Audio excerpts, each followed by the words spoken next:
لا إله إلا الله محمد رسول الله صلى الله عليه وسلم الخليفة بعد رسول الله صلى الله عليه وسلم أمير المؤمنين سيدنا عمر بن الخطاب رضي الله عنه ونفعنا به في الدين والدنيا والآخرة يا أرحم الراحمين.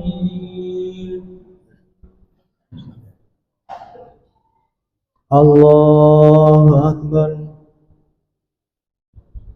بسم الله الرحمن الرحيم. الحمد لله رب العالمين الرحمن الرحيم مالك يوم الدين إياك نعبد وإياك نستعين اهدنا الصراط المستقيم صراط الذين أنعمت عليهم غير المغضوب عليهم ولا الضالين.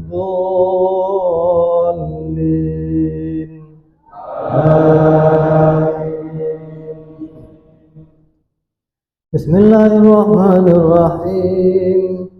ويل لكل همزة لمزة الذي جمع مالا وعددا يحسب أن ماله أخلدا كلا لا ينبذن في الحطمة وما أدراك ما الحطمة نار الله الموقدة التي تطلع على الأفئدة إنها عليهم موصلة في عمد ممددة. الله أكبر. سمع الله لمن حمده. الله أكبر. الله أكبر. الله أكبر. الله أكبر. بسم الله الرحمن الرحيم. الحمد لله رب العالمين الرحمن الرحيم مالك يوم الدين إياك نعبد وإياك نستعين اهدنا الصراط المستقيم صراط الذين أنعمت عليهم غير المغضوب عليهم ولا الضالين. آمين. بسم الله الرحمن الرحيم. ألم تر كيف فعل ربك بأصحاب الفيل ألم يجعل كيدهم في تضليل وأرسل عليهم طيرا أبابيل ترميهم بحجارة من سجيل فجعلهم كعصف مأكول. الله أكبر. سمع الله لمن حمده. الله أكبر.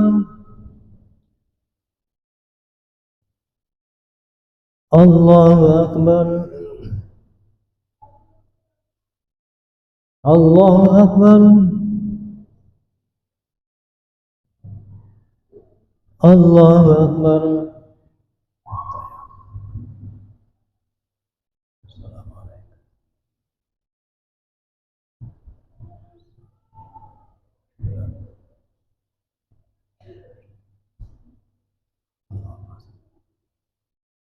Assalamualaikum warahmatullahi. Assalamualaikum warahmatullahi. Assalamualaikum warahmatullahi wabarakatuh. Alhamdulillahirabbil alamin wassalatu wassalamu ala asyrafil anbiya wal mursalin imamil muttaqin wa ala alihi wa ashabihi mujahidin at-tahirin. Rabbi syrah li sadri wa yassir li amri wahlul 'uqdatam min lisani yafqahu qawli. Subhanaka la ilma lana illa ma 'allamtana innaka antal alimul hakim. Shadaqallahu azim. Amma ba'd. Bapak-bapak, ibu-ibu jemaah salat fardhu isya dan salat tarawih yang insyaallah dirahmati Allah Subhanahu wa taala. Bersyukur kita kepada Allah Subhanahu wa taala karena sampai dengan saat ini di malam yang ke-13 kita masih diberikan nikmat sehat dan nikmat kesempatan. Kita bisa hadir di Masjid Al-Ikhlas ini untuk melaksanakan ibadah kepada Allah Subhanahu wa taala. Selanjutnya selawat beriring salam kita kirimkan kepada junjungan kita Nabi besar Muhammad sallallahu alaihi wasallam, juga kepada keluarga dan sahabat-sahabatnya dengan mengucapkan Allahumma shalli ala sayyidina Muhammad wa ala alihi wa ashabihi ajmain. Bapak Ibu jemaah salat tarawih yang dirahmati Allah. Al-amalus shagir wa jazaa'ul akbar. Amalan kecil tapi pahalanya besar di sisi Allah Subhanahu wa taala. Di dalam Al-Qur'an ada banyak kata tanya disampaikan oleh Allah Subhanahu wa taala. Seperti umpamanya di ayat pertama surah Al-Insan, hal ata 'alal insani hinun lam yakun syai'an mazkura. Kemudian surah Al-Ghasyiyah, hal ataka haditsul ghasyiyah. Kemudian di surah Az-Zumar ayat 9, hal yastawil ladzina ya'lamun wal ladzina la ya'lamun. Kalimat hal pakai huruf H besar, Pak. Itu makhraj hurufnya di tenggorokan bagian bawah. Karena ada kata atau kalimat yang hampir sama pakai H kecil. Hal artinya keadaan, kabar atau kondisi. Itu makhraj hurufnya di tenggorokan bagian tengah. Jadi beda. Kalau hal pakai H besar itu artinya apakah ada. Kalau orang-orang dulu menerjemahkan demikian, apakah ada. Tapi oleh orang-orang kemudian untuk mempersingkat, adakah. Jadi berdasarkan di surah Az-Zumar ayat 9 tadi, adakah sama, Allah bertanya, adakah sama orang yang berilmu dengan orang yang tidak berilmu? Tentu tidak mungkin sama, Pak. Orang yang berilmu dengan orang yang tidak berilmu. Orang yang berilmu tahu titik nadi tempat untuk ibadah atau tempat-tempatnya mustajab, sehingga dia berdoa di tempat mustajab itu dengan lebih baik. Kalau orang yang berilmu beribadah dengan ilmunya bisa berkualitas di mata Allah Subhanahu wa taala. Itulah kelebihannya. Makanya ada dalil fadlul alim alal abid kafadlil qamari ala sa'id kawakib. Keutamaan orang yang berilmu itu terhadap orang ahli ibadah tapi tanpa ilmu bagaikan bulan di atas bintang-bintang. Jadi memang luar biasa, Pak. Akan tetapi orang yang berilmu, yang beramal dengan ilmu itu tidak banyak, sedikit dibandingkan dengan orang yang beribadah tanpa ilmu. Kenapa saya katakan demikian? Karena memang ada hadisnya.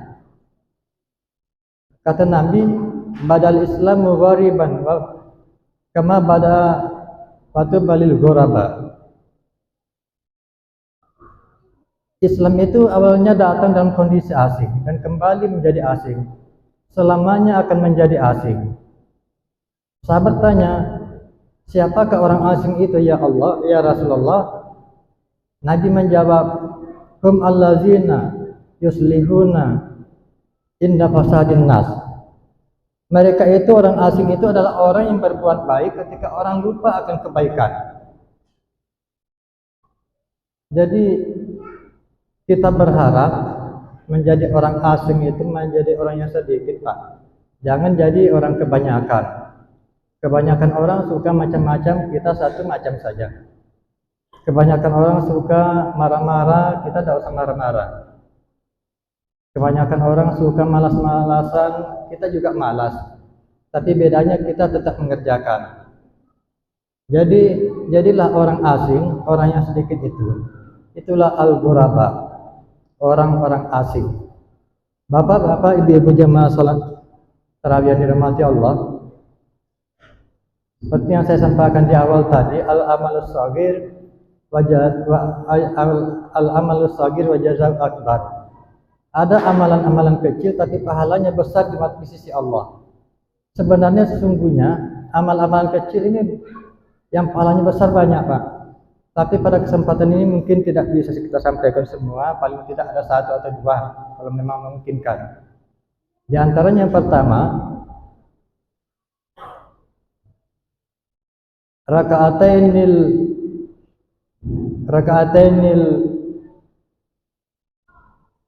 2 rakaat salat qabliyah subuh, raka'atainil fajri khair minad dunya wa ma fiha. 2 rakaat salat subuh itu lebih baik daripada dunia dan seisinya.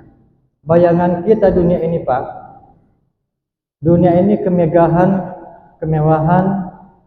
punya rumah bertingkat, punya gedung, punya blok model banyak kendaraan, punya pesawat sendiri, punya emas bersuku-suku, bahkan berkilo-kilo lebih berat daripada istri. Itulah kemewahan. Mau ke Jepang tinggal panggil pilot, mau ke Cina.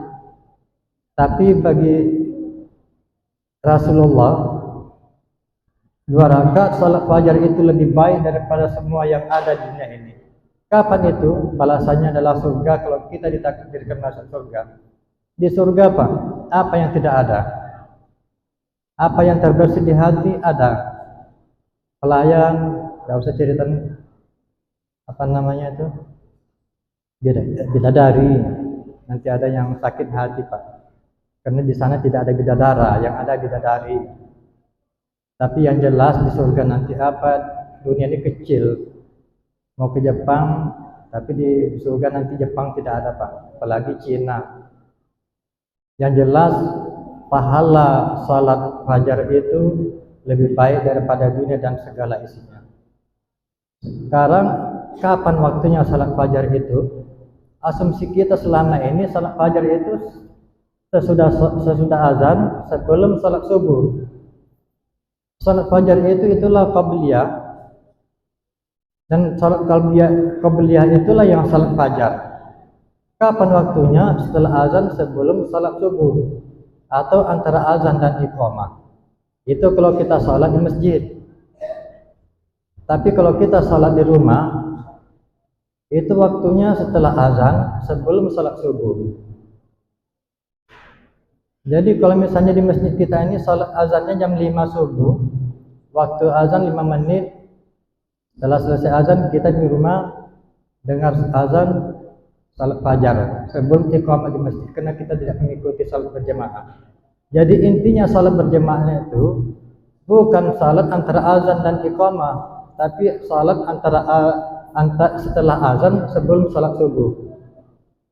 Kemudian seandainya di masjid tadi azan, taruhlah sampai selesai zikir doa jam 5.30, kita ini ketiduran, Pak, tidak terdengar sama sekali orang azan, begitu bangun sudah jam 5:30.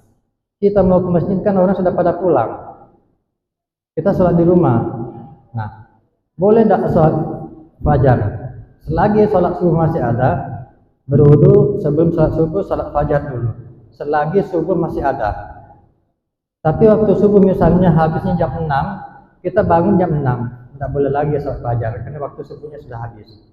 Jadi itulah intinya tadi, sholat fajar itu bukan sholat antara azan dan iqamah, tapi setelah azan sebelum sholat subuh. Itulah sholat fajar.